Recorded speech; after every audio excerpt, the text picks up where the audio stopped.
UFC 295 just took place, and Alex Pereira became the double champ in the light heavyweight division. Absolutely amazing. Probably the greatest combat sports athlete of all time. It's not even an argument to say that he's top 5, but absolutely amazing. It was a little bit early stoppage. I was freaking out, and I was like screaming at the top of my lungs at Mark Goddard, that fat goblin troll. But in the post-fight interview, Jiri himself said the stoppage was good. So, and on looking at the replay, I think the stoppage was, it was still a little early, but it wasn't bad. Pereira, man, that guy is incredible. Absolutely incredible. Meguru predicted this fight perfectly. Pereira was landing devastating leg kicks. And Jiri was like, after only a couple of leg kicks, it wasn't even that many. Jiri was, you could tell in the way Jiri was moving, he was off. But Jiri came charging forward like everyone thought he would.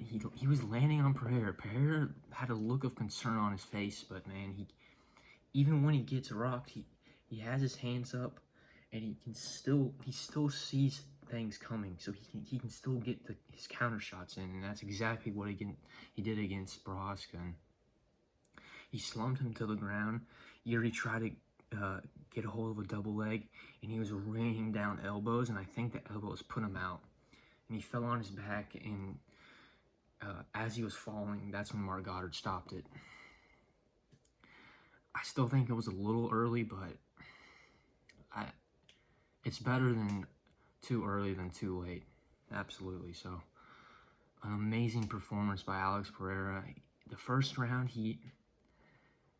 I think I would have given that to Jiri. I think you can make an argument that Alex won it on damage because he was landing amazing leg kicks. The first one he landed, I think it took Jiri off his feet. He made him fall to the ground, but in the last half of the round, Jiri got a takedown. Didn't land too much with it. He landed a couple good elbows, but Alex was able to control Jiri's posture really well. And I think he was right in front of Glover while he was in that position. So he minimized the damage of Jiri's ground and pound really well because Jiri has devastating ground and pound, so he did a really good job of that. At the start of the second round, Alex was landing more good leg kicks. Jiri kind of was charging in and landed with some good stuff on Alex. Alex had a look of concern. They were scrapping, and Jiri, it looked like at one point Jiri was getting the better of Alex, getting the better of the exchanges, but Alex stays composed. He sees everything, even when he's getting rocked. In the light heavyweight division, he can see everything coming, even though he's taking damage, and then that leaves open for a counter, and he landed the counter. So my heart was racing to watching this. It was such an amazing fight. It pretty much went exactly how I thought it was going to go. But yeah, it was absolutely amazing. And cementing Pereira's legacy as one of the greatest UFC fighters of all time and one of the greatest combat sports athletes of all time. Because he's not only a double champ in the UFC now, he's a double champ in kickboxing when he fought in Glory. So he's a quadruple champion. If that doesn't get you the greatest combat sports athlete of all time, I don't know what does. But moving on to the co-main event, Sergei Pavlovich versus Tom Aspinall. Meguru was right. Aspinall smokes Pavlovich in 1 minute and 9 seconds. I think the reason,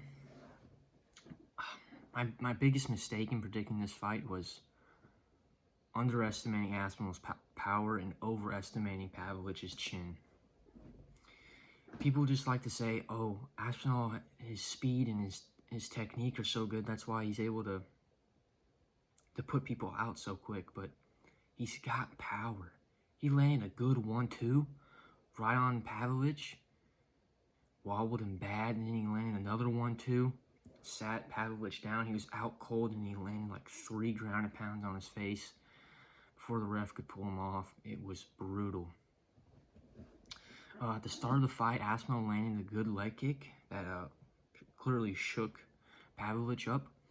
I think he landed a couple more, and then Pavlovich landed a good left hook on Aspinall, but Aspinall didn't have that bad of a reaction to it. He stayed very composed, very calm, and just waited to land that 1-2.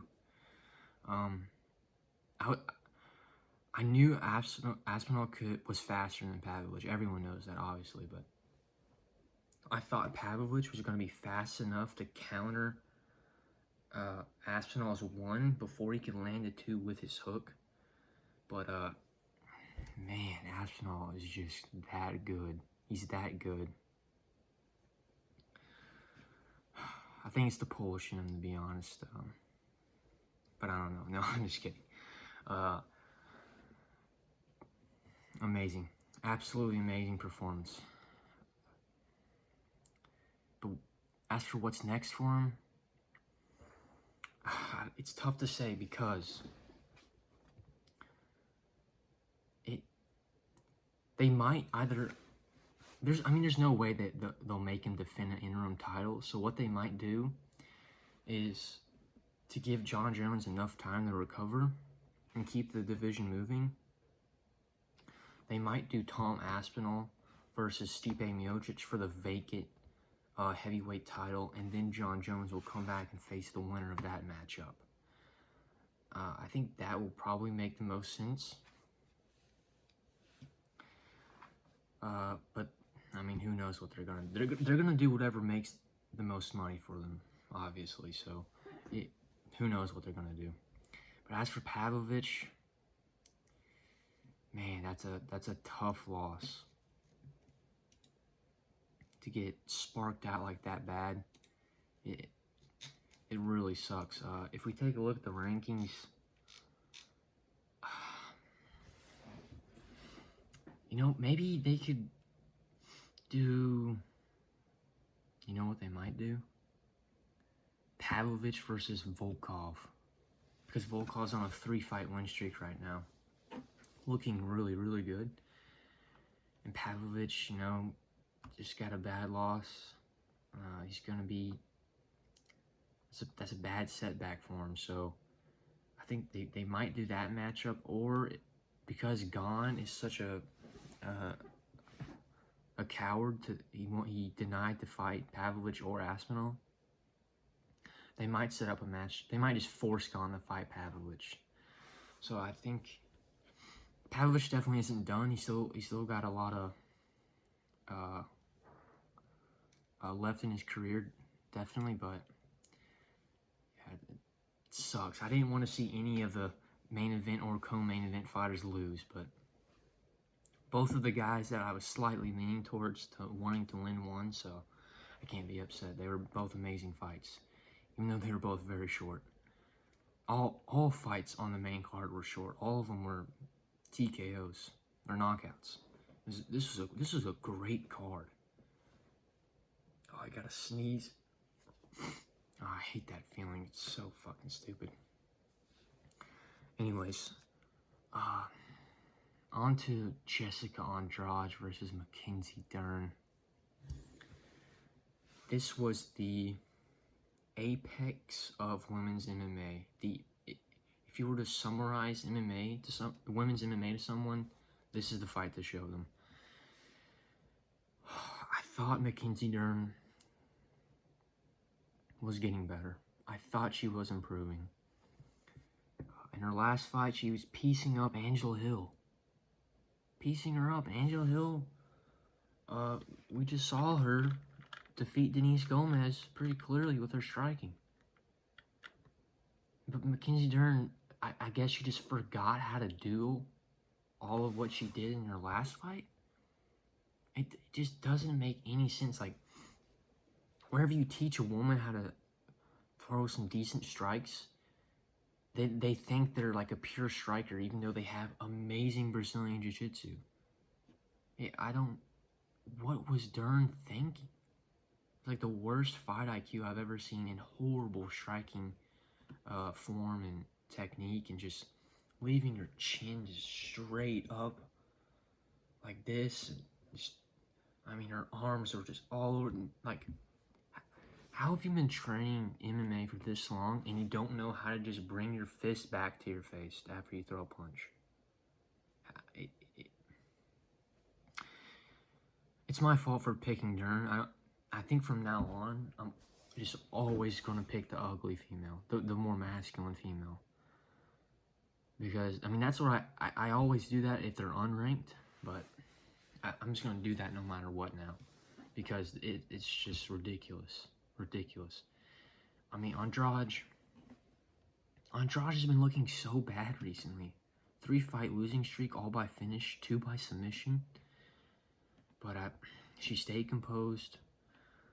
In the first round, Dern got her to the ground with a head and arm throw, but Andrade is really good to get back up and stay composed and just wait to land big power shots. So Andrade gets a TKO round 2. She dropped. I almost said he.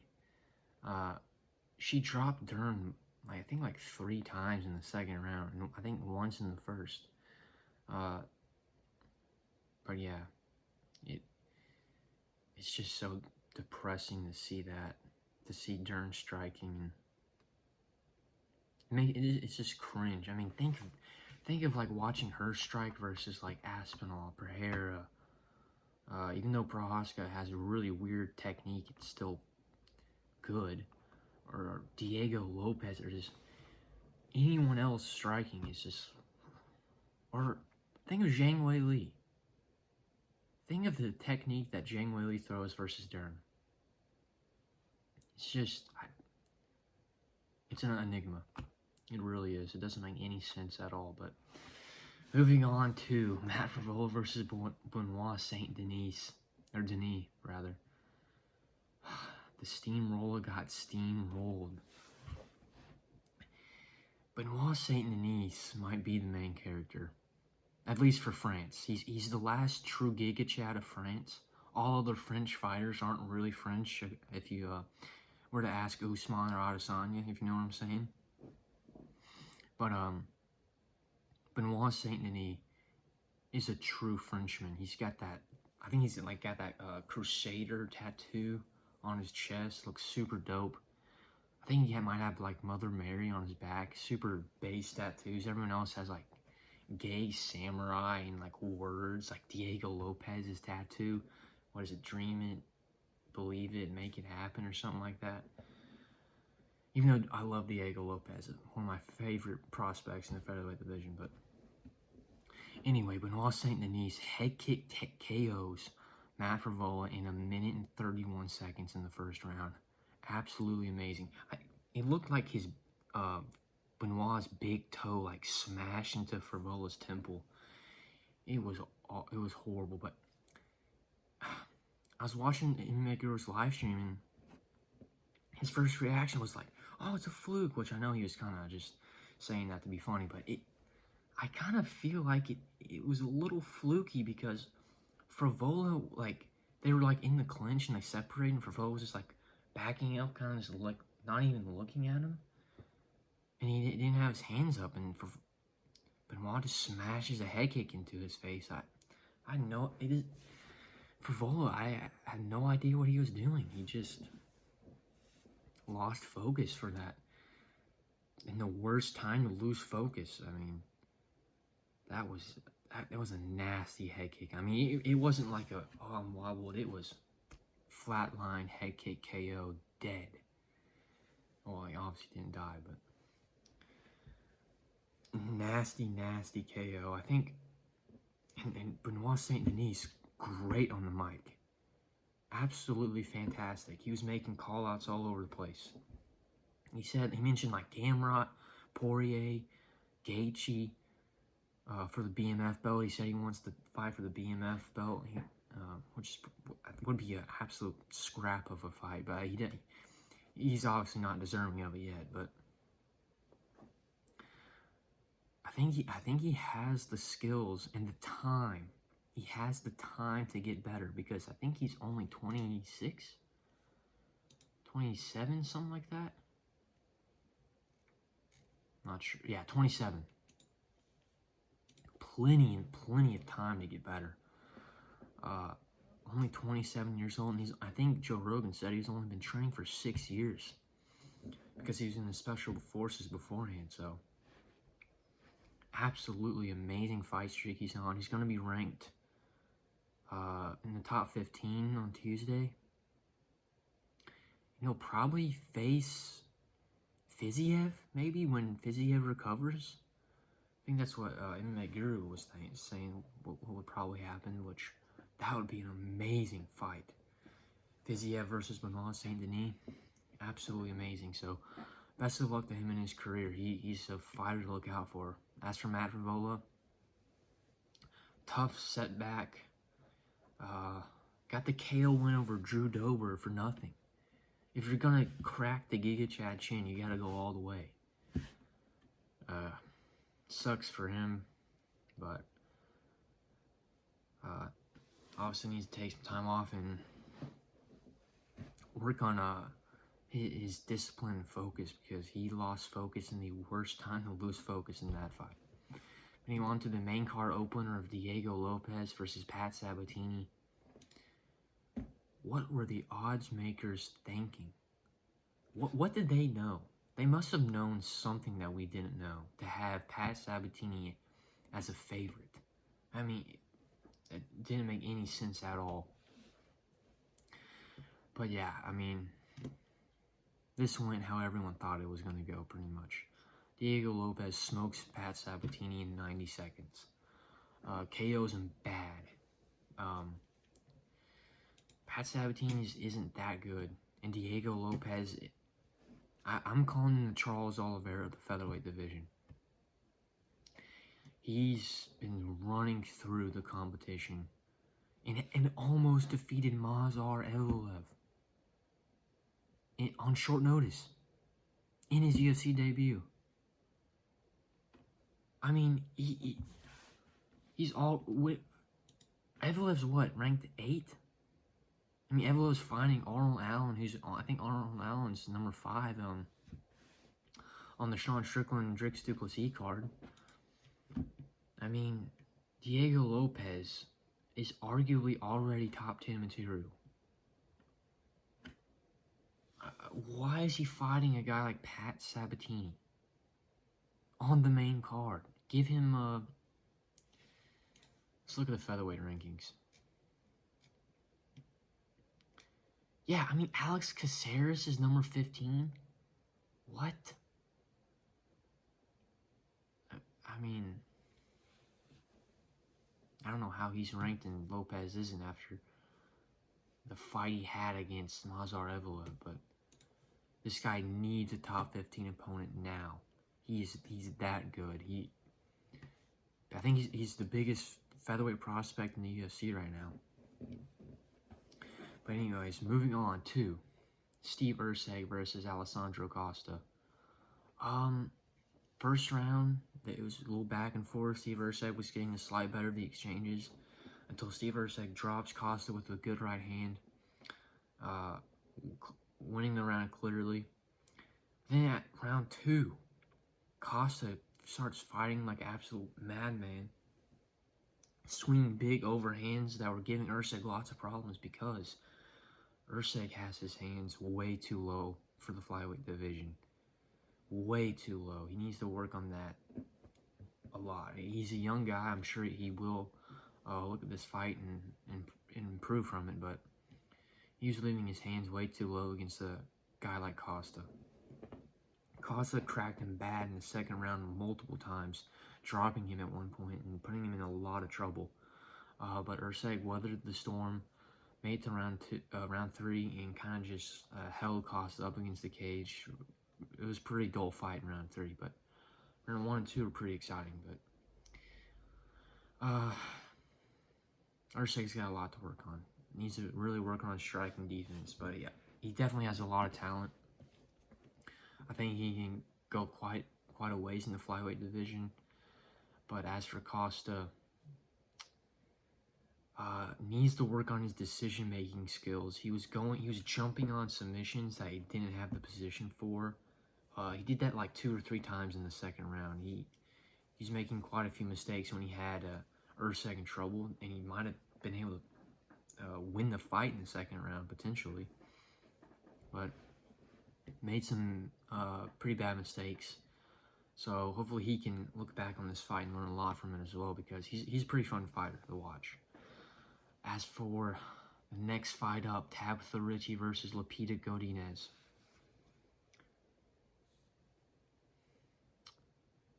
One judge gave this fight 30-27 to Tabitha Ricci.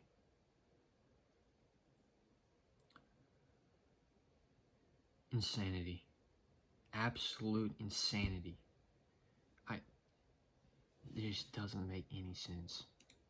Lupita Godinez won this 30-27. The only round that she might have lost was the second round. And that's because she got dropped, but it looked like it was kind of like a head clash.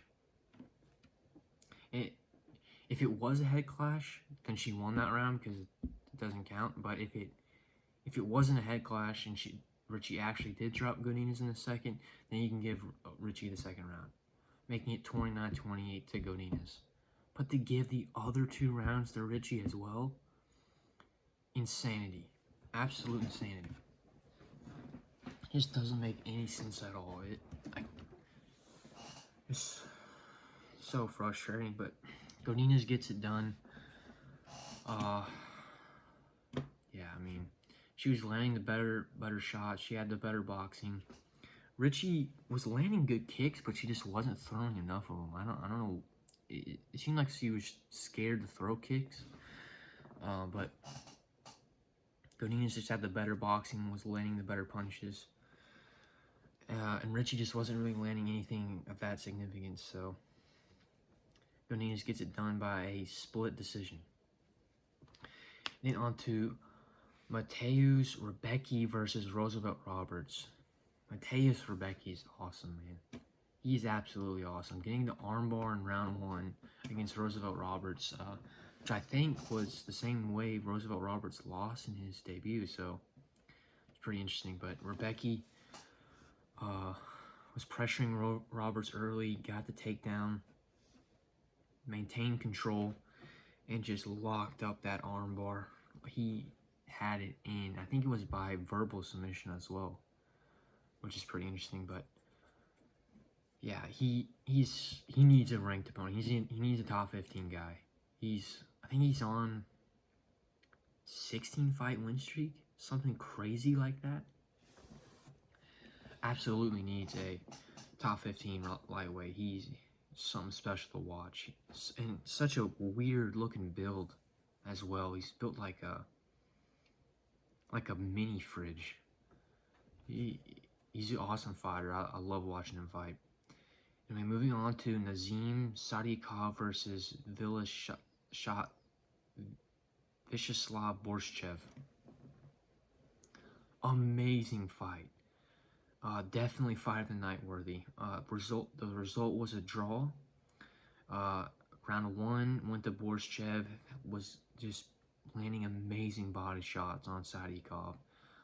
Good leg kicks as well.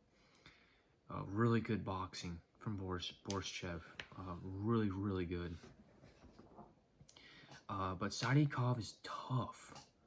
Insanely tough. He just kept walking forward against Borshchev in round 1.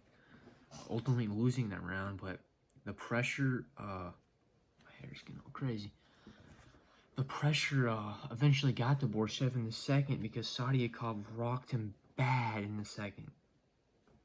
With I think it was with a punch. And then after the punch walled him, Sadykhov slams a leg kick into Borshchev. I don't know how Borshchev didn't get knocked out cold. It was nasty. Sadykhov, for the rest of the round, pretty much just controls Borshev and lands great ground and pound. I think Borshev got up at the end of the round too, though. But he was, when he got up, you could see how wobbled he was. It was, Borshev is so tough, so insanely tough. I can't believe he survived the second round. Obviously, the second was a 10-8 for Sadykhov, and Borshev comes back in round 3 to win it, which is just amazing to see. Without a doubt, fight of the night. So obviously, resulting in a draw. Round 1 and 3 being Borshev, and round 2 being a 10-8 for Sadykhov. So, really, really great fight. Absolutely amazing.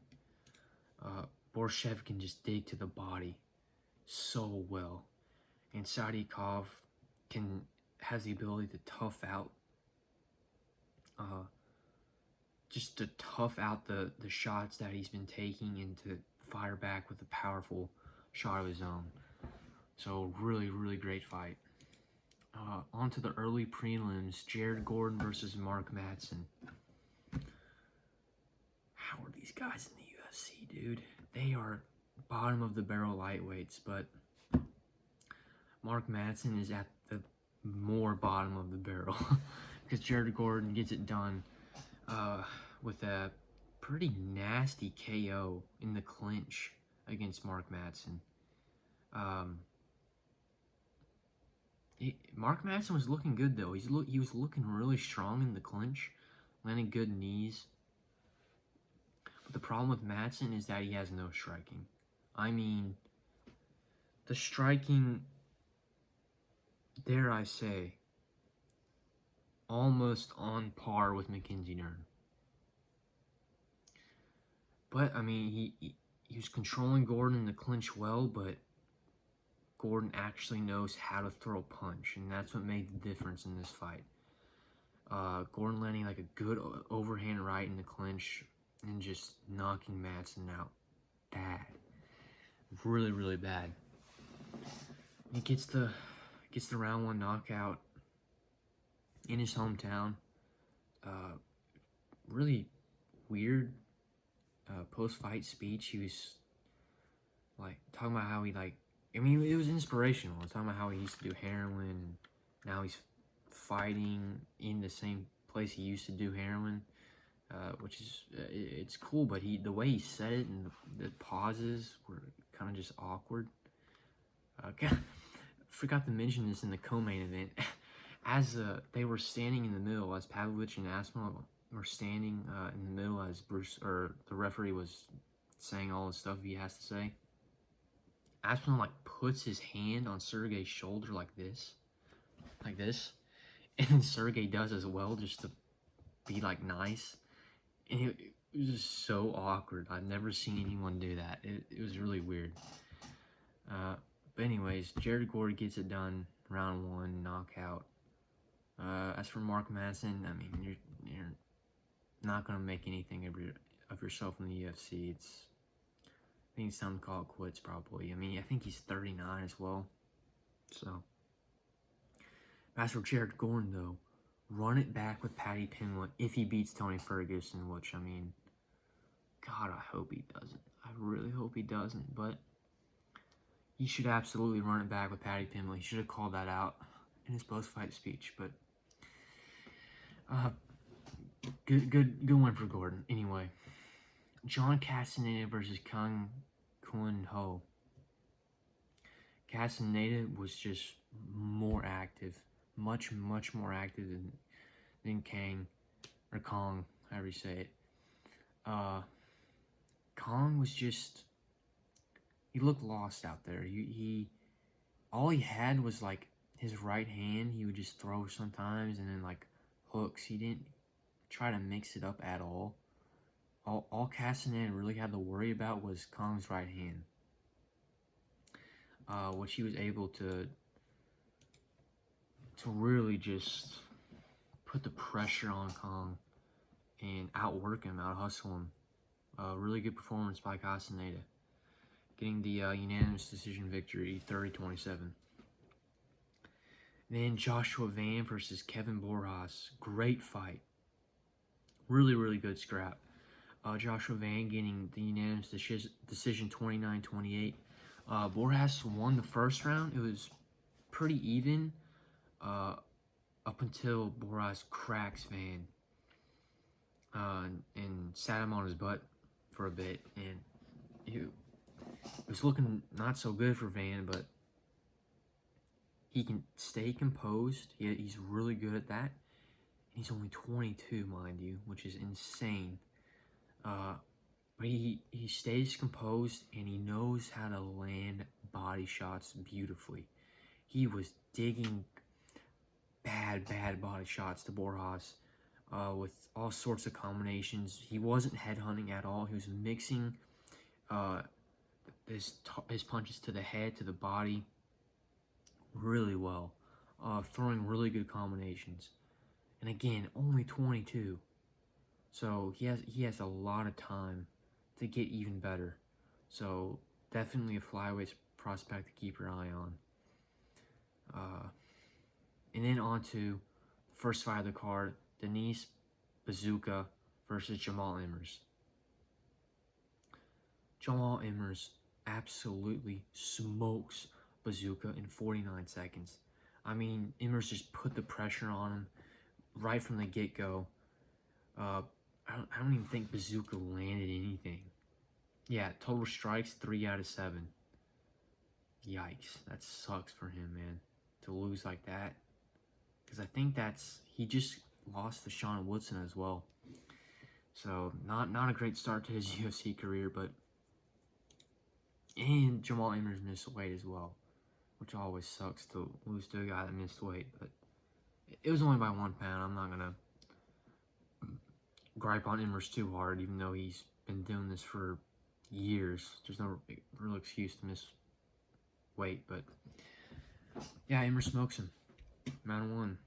Easy work for Emmers. I did all right on this card. Let me actually count how I did. So I got Emmers, I got Van, didn't get Castanedas, that's 2-1. Got Jared Gordon, 3-1, 4-1, 5-1, 6-1, 7-1, 7-2, 7-3, 7-4, 8-4, or 8-3, or no, it would be 7-4-1, because that one fight was a draw. So I went 7-4-1. Not that great. But Pereira gets it done. Aspinall gets it done. Those 2 fights are all that really matter. And God, my heart was racing so bad during those 2 fights, especially the Pereira fight, because Pereira's he might be my favorite fighter in the UFC, but that was absolute history we just watched, 20 minutes ago. Quadruple champ Pereira. Wow. Well, that's it for my UFC 295 breakdown video. Don't forget to like and subscribe and all that stuff. That's it. See you.